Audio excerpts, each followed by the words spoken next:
ஆசிரியர்களுக்கும் என் அன்பு தமிழ் சொந்தங்களுக்கும் வணக்கம். நீங்கள் என்னை பார்க்கிறீர்களா, இல்லை என் மீசையை பார்க்கிறீர்களா? நீங்கள் என்னை பார்க்கிறீர்களா, இல்லை முண்டாசோடு கூடிய என் உடுப்பை பார்க்கிறீர்களா? இந்த பாரதி என்பவன் வெறும் மீசை அல்ல, ஒரு மனநிலை. இன்று இந்த மேடைக்கு நான் வந்திருப்பது என் வரலாற்றை சொல்லவும் அல்ல, உங்கள் நிகழ்காலத்தோடு கூடிய எதிர்காலத்தை சொல்ல. இந்த கலை திருவிழாவின் மையக்கரு இளையோத்திரன் என்று கேள்விப்பட்டேன். என்னை விட இளையவன் உங்களிடமே உள்ளபடி எடுத்துச் சொல்ல யாரும் இல்லை என்பதால் நானே வந்திருக்கிறேன். இந்த பாரதி வெறும் உடல் போர்த்திய மனிதன் மட்டுமல்ல, அநீதியை கண்டால் அமைதியாக நிற்க மறுக்கும் ஓர் அக்னியின் அவதாரம். தீராத சுதந்திர தாகம் கொண்டிருந்தவன், எதிர்கால இந்தியாவை என் எழுதுகோளால் வடிவமைத்தவன். அச்சமில்லை, அச்சமில்லை, அச்சம் என்பதில்லையே, உச்சி மீது வானிடிந்து வீழ்கின்ற போதிலும் அச்சமில்லை, அச்சமில்லை, அச்சம் என்பதில்லையே.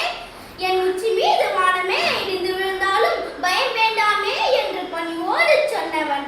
இளைஞர்களுக்காக நான் பாடிய மிக முக்கிய அறிவுரை பாடல் பாப்பா பாட்டு மற்றும் புதிய ஆத்திச்சூடியில் இடம்பெற்றுள்ளது. இதில் இளைஞர்களின் வீரியத்தை, சுறுசுறுப்பை மற்றும் கடமைகளை அழகாக விவரித்துள்ளேன்.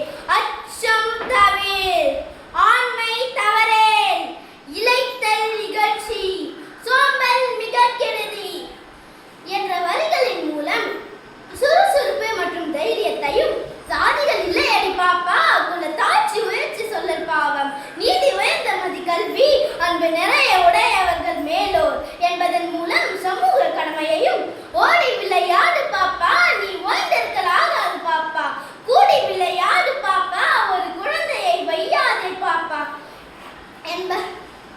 என்பதன் மூலம் உடல் மற்றும் மன வலிமையையும், ரௌத்திரம் பழகு, வீரியம் பெருக்கு, தேசத்தை காத்தல் செய், பகுதல் நீக்கு என்பதன் மூலம் வீரத்தையும் தேசபக்தியையும் இளைஞர்களுக்கு கொடுத்தேனே.